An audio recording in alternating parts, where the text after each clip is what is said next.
No.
Good day, Excellency. Sir de Sardet, to what do I owe the pleasure? I have come to inform you that my cousin Constantine and I are departing for Teerfredi on the hour. Ah, yes. I did indeed hear talk that you had both received callings of greater stature. Allow me to congratulate you. Were you not named legate of the congregation? You are correct, Excellency. I thank you. It is a station of great honor that I am sure you will fill with brio and panache. The Mother Cardinal Cornelia will be enchanted to work with you, and your cousin in the future. I only regret that your departure is so sudden. Really? To be entirely honest with you, I was hoping to solicit your help in a rather delicate matter. Tell me more about it, and perhaps I can take care of your problem before my departure. Very well. A small group of dangerous heretics has found refuge in Cyrene. We know that your uncle tolerates the presence of all pagans within the city walls. But these particular non-believers threaten the fragile harmony of this place. We would consider it a tremendous favor if you would arrest them and deliver them to our guard. Heresy is not a crime in Cyrene. You do know that. But I'm sure my uncle would hear your arguments. Why call on my intervention? The Prince would indeed give us his blessing, but it would take time. Far too much time. For according to our sources, these fugitives have already made contact with a smuggler to take them who knows where. I see. You're hoping that I'll be able to do something before they make it to an enemy city. If your heretics are planning on boarding a ship, then they must be in the dockyards. I'll look into this and see what I can do.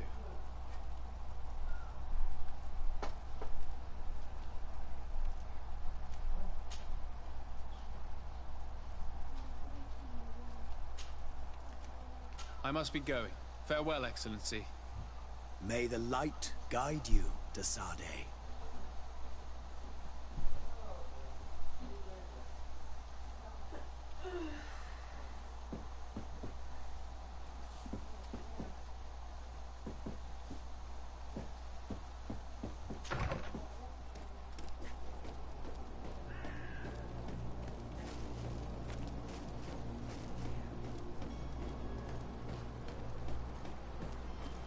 The merchant is there.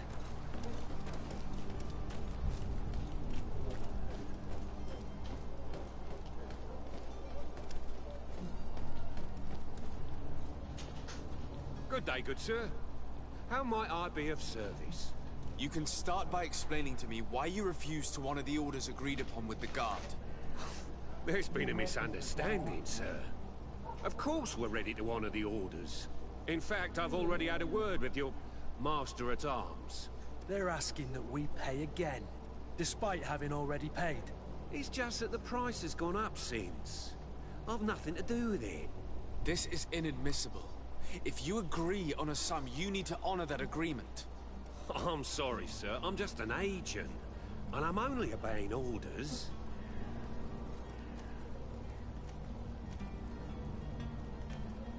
Why don't we go and solicit other suppliers, Kurt? When we've already paid for the merchandise? If these thieves agree to reimburse the original payment, it's what we do immediately. And do know, in the future, we won't be shopping with them. Well, I should think not. Your master has apparently asked you to demand a second payment for this merchandise. That's right.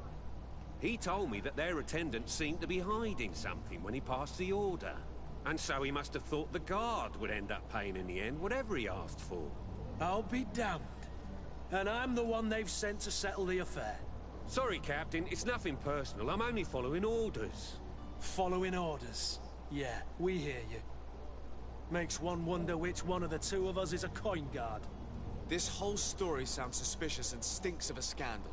You're demanding a second payment but refuse to reimburse the one that was already made. I'm not the one demanding nor refusing. It's my master. This stubborn fool is pushing me to madness. You understand now why I'm asking for your help?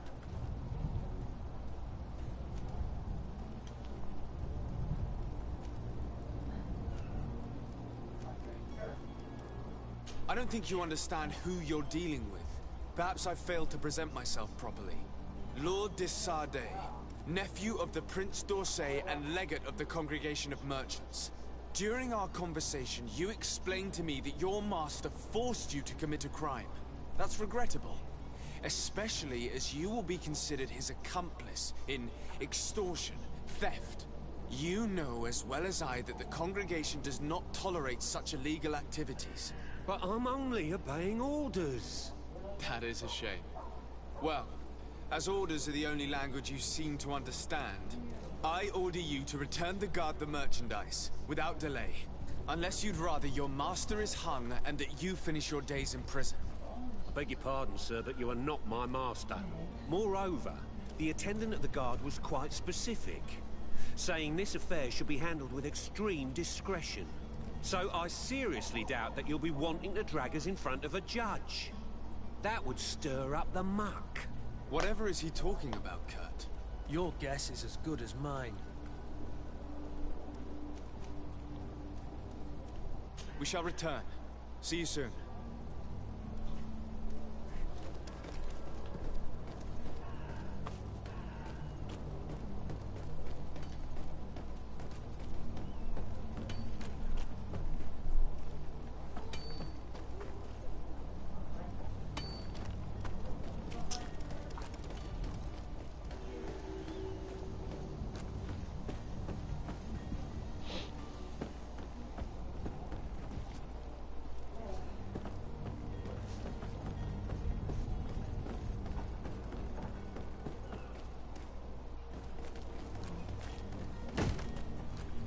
Lively there, lads and lasses!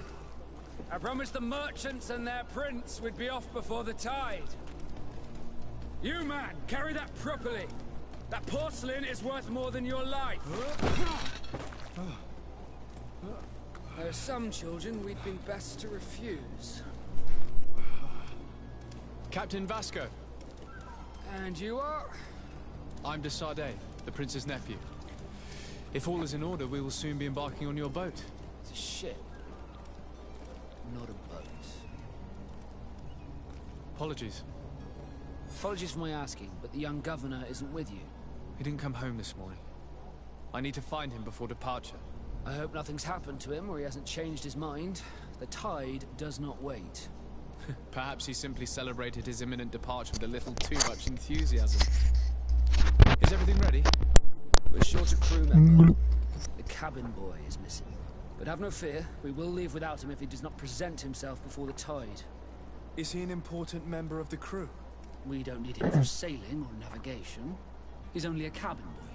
He must have simply had a bit too much to drink in celebrating his departure. Like another I know. I doubt that. Jonas was never one to fancy drink. And it's been 2 days since last he was seen. No, I fear something bad has happened to him. Might I ask you, if you hear anything, could you report it to me? I would like to set sail with a clear mind.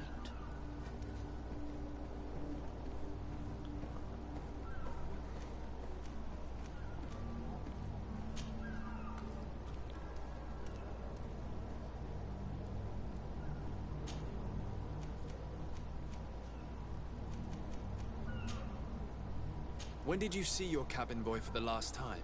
It's been 2 days since I've had any news at all. It wasn't out of the ordinary until this morning. My men have free shore leave when we're at dock. But the day of departure, every able-bodied sailor must be present on the ship. When did you see your cabin boy for the last time? It's been 2 days since I've had any news. It wasn't out of the ordinary, but the day of departure... Be back soon, Captain.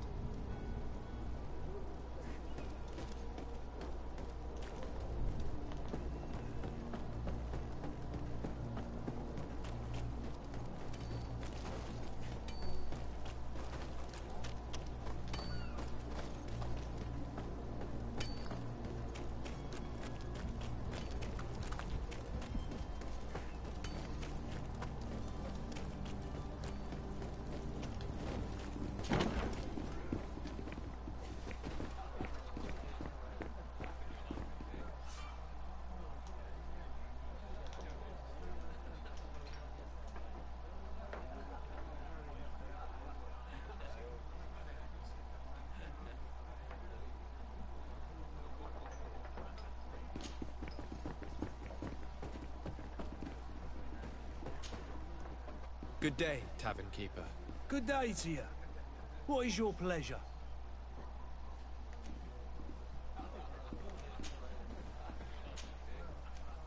I'm looking for my cousin. His name is Constantine. I believe he was intent on celebrating his departure last night. There was indeed a party here last night, but it ended badly. Whatever do you mean? A brawl broke out. My tavern was shattered, and no one's paid for the damages. I'm sorry. Amongst the rebel rousers, did there happen to be a young man? 20 years of age. Hair down to his neck, light brown, blue eyes. Quite the talker. I don't believe it. Of course he was there. He's the man that started the fight. I hope you've come to reimburse me. Don't count on me to help you if that's not the case. What kind of damage are we talking about exactly? A good half of my furniture was broken into firewood. I piled up the lot over there. Let me take a look. Perhaps it can be repaired. If you can fix it, I'd be obliged. If not, you'll need to pay.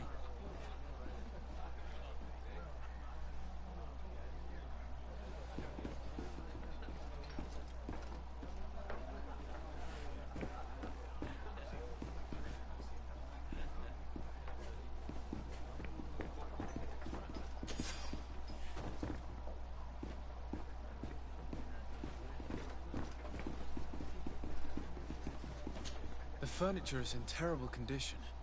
The fight must have been extremely violent. It looks as if it's fixable. I've seen worse.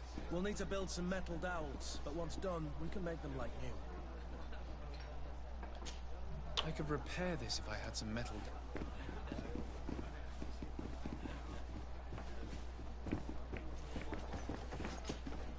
Well then, were you able to repair it all? No, I haven't been able to sort them out. In that case, you need to pay me, sir. I regret I don't have the sum you are asking for. Either you repair them, or you reimburse their cost. Or I keep what I know about your cousin to myself. That's ridiculous. He could reimburse you easily. He's quite a rich man. Perhaps, but a bird in the hand is worth two in the bush. And as for promises, I've heard enough to fill an ocean. Very well. I will see what I can scavenge in that case. I need to be off. Farewell. Goodbye.